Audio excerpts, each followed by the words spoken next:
So in today's video, we're gonna show you the craziest water pressure ever. The client called me up, oh, we've got really bad water pressure, we need something fixed. Guess what? We've got a solution. So in this video today, we're gonna be showing you how we created enough water pressure for 14 outlets. Are you hearing me? That's a shower, a toilet, a bath, a tap. It goes on, the list goes on, but we'll be showing you in this video today exactly how we've done that so you can do it yourself. This is for the pros, this is for the plumbers, this is for the qualified people, and then for the clients that actually show who's local to the area how to get this crazy water pressure. Let's do this.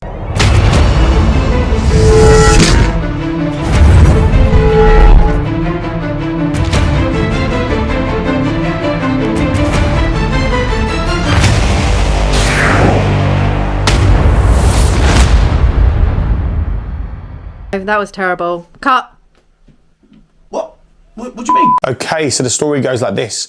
I had a phone call from a client recently saying that they've got really low water pressure, and we popped out to see what the issue was, and it seemed to be an airlock. So upstairs in the loft, they've got 2 cold water storage tanks serving 2 cylinders, so open vented cylinders downstairs in the airing cupboard. So this is a gravity fed system.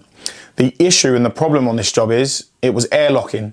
So the tanks upstairs in the loft were draining too fast, so weren't meeting the demand of the household. There is 4 bathrooms where there's 2 ensuites and there's 2 family bathrooms in this particular house. And the tanks upstairs weren't meeting the demand of what they need. But the main issue, the reason why it's affected them recently more so, is because there's been a heat wave in the UK, and I believe that the water boards have been restricting how much water is coming into each property. So they've been turning down the water. So I think it's Affinity Water, or even my house, I noticed that the water, when it was in its peak, the water was restricted. Because I know there was hose pipe bans, all that sort of stuff, but they restricted the water coming into each property.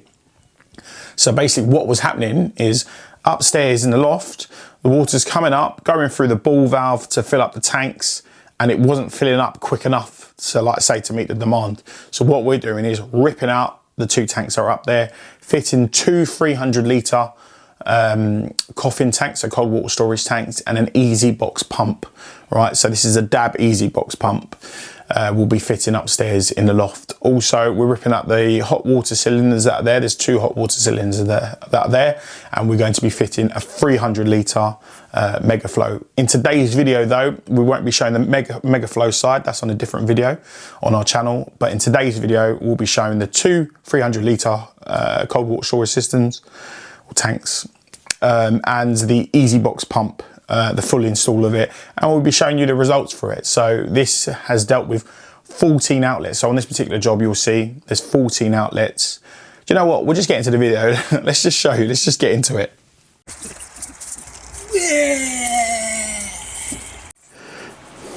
Okay, so privileged of working in a very beautiful house. A very beautiful house, rather. But Scott's delivering the materials, but we're just debating whether it's actually, look at Kev's face, whether the hot water cylinder is going to fit in the actual cupboard.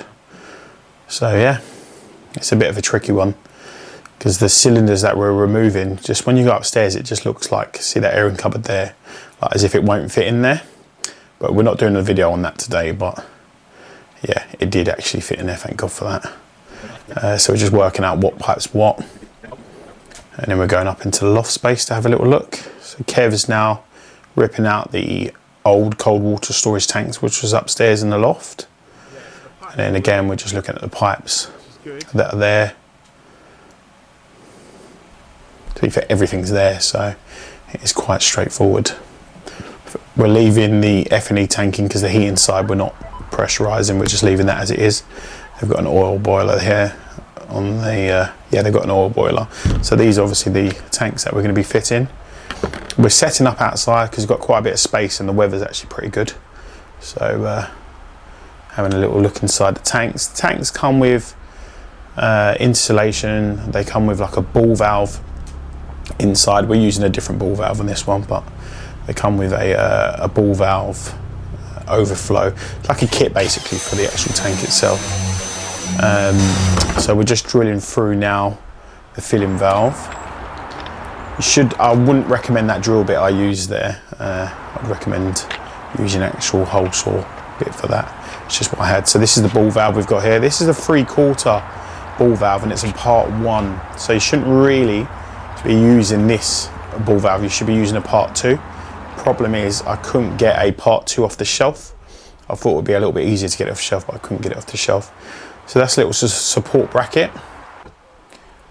We pop that on there. So when you tighten it, when the ball valve fills up and it presses up against the plastic, so obviously you can imagine the water's inside the tank, it fills up, and then that ball lifts up to shut the valve off, but then it can sort of bend the plastic as well. So as long as you've got an extra bit of support there, then it will shut the water off indefinitely. So that's what that's for. But we want this guy for a 3/4 one to let more, so 3/4 valve to let more water in, rather than the standard one that it comes with is a part 2 ball valve, but it's a 1/2 inch thread. So it's like 50 mil basically. So you're not going to get as much water going through. So I'm using a press fit tap connector here. So again, that's 3/4. Popping off, grabbing a bit of copper. I don't know if you guys have ever used one of these Milwaukee cutters.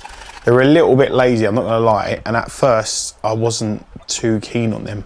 But now, I can't lie, I use it a lot. I couldn't find my 22 mil cutter on one of the other jobs. So then I sort of kind of had to get used to it. So I'm putting on here now a double check valve. So if you're using a part 1 ball valve, just make sure you use a double check valve for water regs, or in the UK anyway.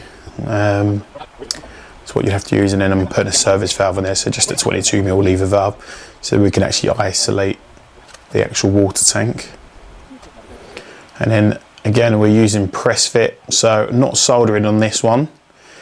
Kind of phasing solder out, to be honest with you. I'm not really using it as much on my jobs because it's just so much easier to press fit. The fittings are a lot more expensive, but it's a lot cleaner pressing. And we're just giving a little nip there and straightening it up. So we've got there an isolation valve, 22 mil. We've got a double check valve, and then we've got a tap connector and a ball valve. So now we're going to do the overflow. I like to do the overflow, like upsize it. So I like to do the overflow out of, so like 32 mil. And then on the pipe going out to outside, I put a non-return valve on there. So like a hetero trap. I want to say what the slang is for it, but I don't think it would be that professional. I think the plumbers know what I mean. Yeah, so we're using a 32 mil overflow, and then, like I say, further down I put a non-return trap on it to make sure nothing comes back up, as you'll see. And then we're just going to drill a vent into the top of the lid. Doesn't necessarily have to go on the actual lid. You can do it on the top of the actual tank itself, but it lets air in, so it lets it breathe basically. This is the second tank now.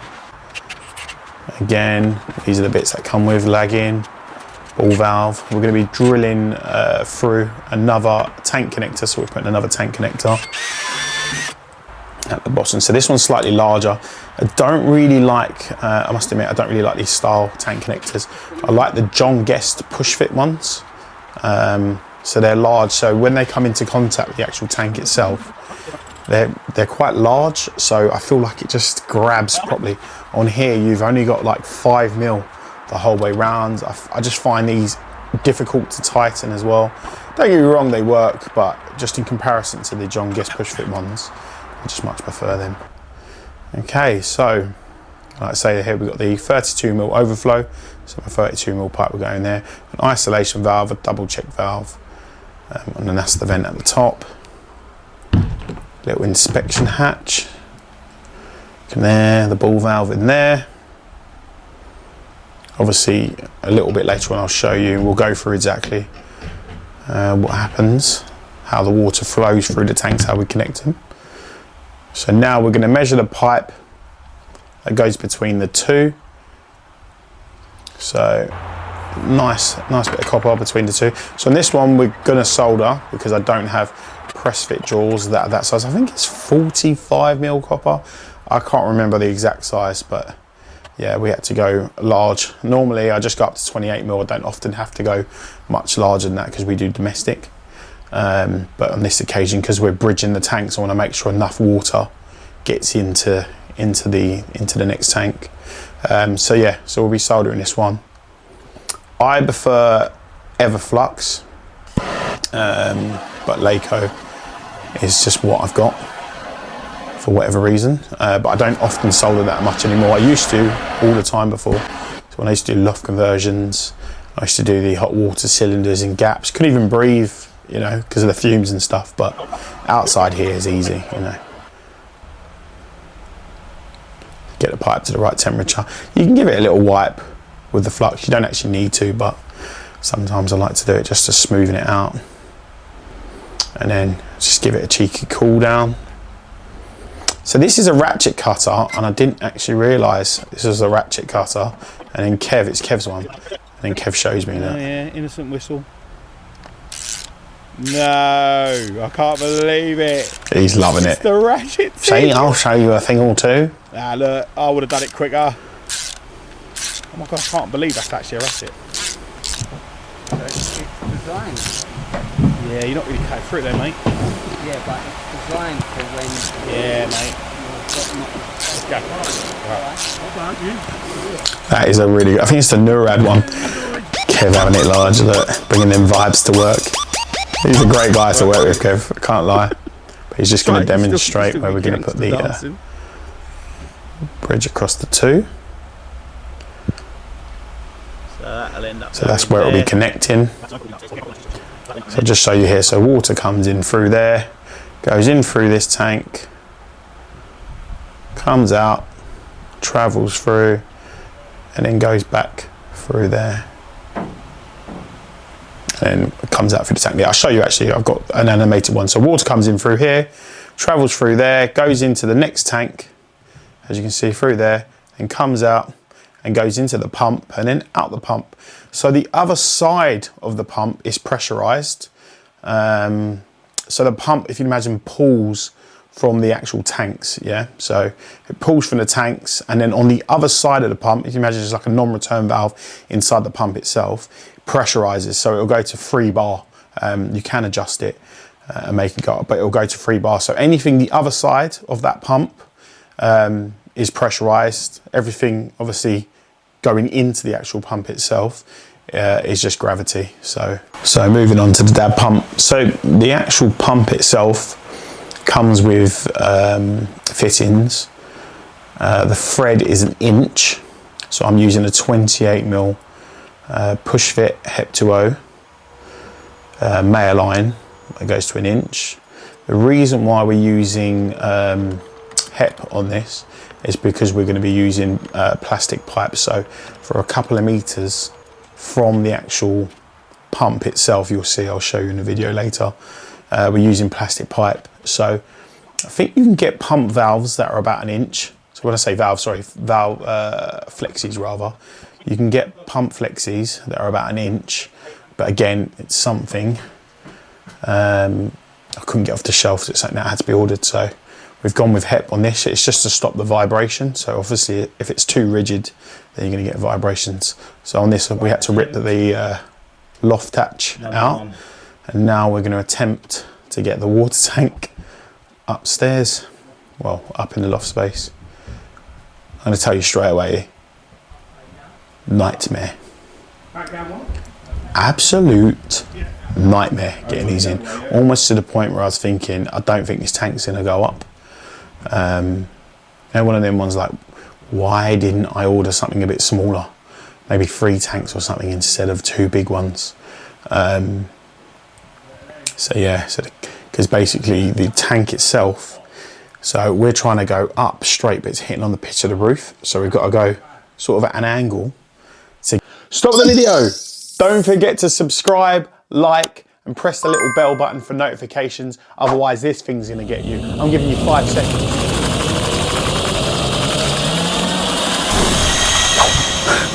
Has it gone yet? Just joking. Back to the video. Get it in, so then it's hitting the roof raft. It's just an absolute nightmare. So Kev's up there trying to work out what's got to be done. Giving it a shove. 3, 2, 1. 3, 2, 1. Like, I'm telling you, like, to the point where I was thinking we might actually end up damaging these tanks. So back down again. Kev's having a little look, like somehow it's magically going to go up. Attempt 2. So we're trying something different here. I think I need to grab the ladder because I can't push it, shove it anymore. Yeah, so I end up grabbing the ladder and getting some real... Oh, no, back down again. Yep, completely back down. I think we have to cut. There's a tin bar getting in the way higher up. I'm sure we have to cut it out. So I'm sure I'll pass him a recip saw. Yeah. There's a timber up there. So you have to cut a section of the timber out to get it up. Okay, so I think this is attempt number 3. Ladders again. And then I really have to put some weight on it to shove it through. Luckily, the tanks have got a bit of flex on them. But yeah, I'm really giving it some here.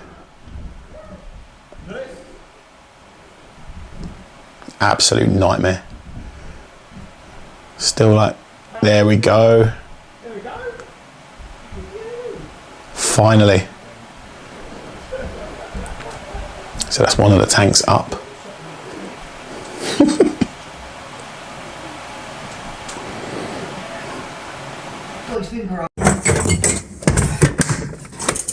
So this is the room we're working with. It's pretty tight. Did you say we? Kev's working with. We've managed to get the second tank up. We're Expert at getting big things into small places. Right. We're stuck. We're actually stuck. We're trying to turn them around and we're stuck. So now we're going to try and cut some pipework away to make it happen. This is ridiculous. The bulb up there has gone out because it kept on burning ourselves on it. It's mad. Here you go, mate. Impact driver.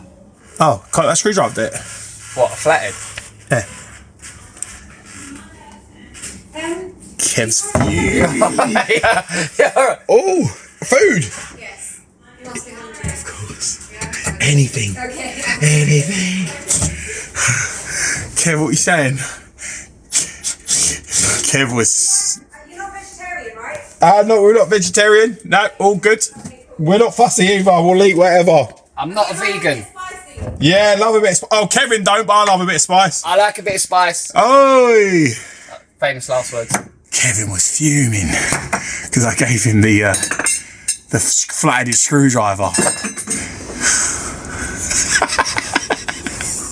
Fuming. Oh, the light's going out. The battery. Oh, this is just, everything's just going wrong.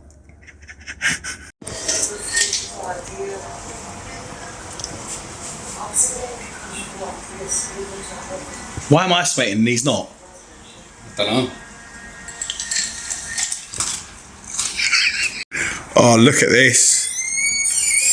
Client's made us some food. Oh, jeez, look at this, eh? I'm happy. I'm fine looking. Kevin, do some work. Okay, Tyson. Kevin, eat some food. Okay, Tyson. Kev, I need you to go downstairs, get me your knee pads and some fittings. Sorry, brother. Kev, can you stop doing that? Thank you. Thank you. What? Shut up. Right, so we're actually going to try and fit these bad boys now. Even when we got the tanks upstairs, we had to try and rearrange it to get them the right way that we needed them. It was a nightmare, so we had to try and rearrange it. We're having to drain down the F&E tank. So we have to move a little bit of pipe work and literally have to climb on top. It's a bit of a nightmare. So with this pump, you can get mats that go on the floor, so anti-vibration ones. The ones that I've put here aren't anti-vibration ones. They are literally just your kneeling pads that you can get from Screwfix or anywhere like that. Because to be honest with you, this pump is seriously quiet. You can't really hear it. It's not like the old school pumps or the ones, because it's water cooled, so it's not really exposed as such, but it's seriously quiet. So I've just used those. It's a slightly cheaper alternative. So you have to prime the pump. So once you've filled up, the tanks are filled up, you have to prime the pump to make sure the air's out of it. I've laid this pump down, but on the menu there, it kicks in and you can change the settings on it. I think this one goes up to 3.5 bar, but I've got it set standardly, so it's factory set. You don't have to do anything magical with it. It's set to 3 bar. But if you can see, look, so the pipe that I've got there, none of that's screwed down for about 1 meter. So you've got pipe which is pulling in from the actual, again, from the, what a nightmare. So that's the tool you get with the pump. I was using a chisel earlier because I didn't realise it come with that. But yeah, what was I saying? So yeah, we're using HEP basically for about 1 meter. So it pulls out of the tank, comes out in HEP and connects to the pump in HEP, and then comes out 1 meter in HEP. So on here, you've got a couple of isolation valves for the pump. So if you need to service it, maintain it, do whatever you need to do, you can turn it off. Also, I'll show you as well. We've got a bypass valve. So you'd close those two off, and then you'd use this bypass valve that I put here. So that is mains pressure. Obviously their mains pressure it's got nothing on. Right, so now we're going to test the house. We've turned on the kitchen tap, the utility tap, downstairs toilet, downstairs basin, and then the shower as well. So we've got 5 outlets going so far and nothing's affected. So we go upstairs to an ensuite, flush the toilet, there's 6, turn the basin on. The controls on this bath's a bit of a nightmare. Turn the shower on, which is there. That's 8 outlets going already. Most houses can't deal with that off of mains pressure. Then you've got an ensuite, the tap's having it, flush the toilet. Turn the shower on. So that's 11 outlets going right now. This is serious stuff. And then we've got the family bathroom. It's the bath on, hot and cold. Flush the toilet. 13 outlets. Basin taps on. This is serious. Like, I haven't altered any of the pipe work in the house either. So obviously if you've got larger pipe work, go into these locations. If you're doing it from scratch, then it's great. But I haven't altered any of the pipe work in this house. It's just existing. All I've done is ripped out the gravity. So look downstairs, everything's still running. Nothing's affected. So when someone flushes a toilet, or if someone else is having a shower or something like that, it won't affect you if you're having a shower. I don't know if you've noticed that. You'll be in a shower and the temperature changes or the pressure dips. On this, nothing's dipping. It's continuing the same. It's a serious setup. Like, I'm actually proud of it. It sounds ridiculous, but I'm actually proud of it. I think it's amazing. I'm glad I discovered the dab pump. Because a lot of the time you'll get people that will tell you things and say this and that, but until you actually try it yourself and know that it works, like, for that, they're having it almost to the point where it overflows. Yeah, until someone tells you, until you try it for yourself on a client's house, then you don't actually know. But if you imagine, look, 14 outlets we've got there. So that is serious. 14 outlets. But yeah, maybe give it a try on one of your jobs. See how you get on with it. So today, hopefully you've enjoyed what you've seen and learned a little something from it. Anything you want to pop in the comments. Check out our other videos. So up here, have a little look at this bad boy. Click on that. Might learn a little something from that. Also, don't forget to subscribe as well. So click on the little subscribe thing. Other than that, I'll see you on the next job.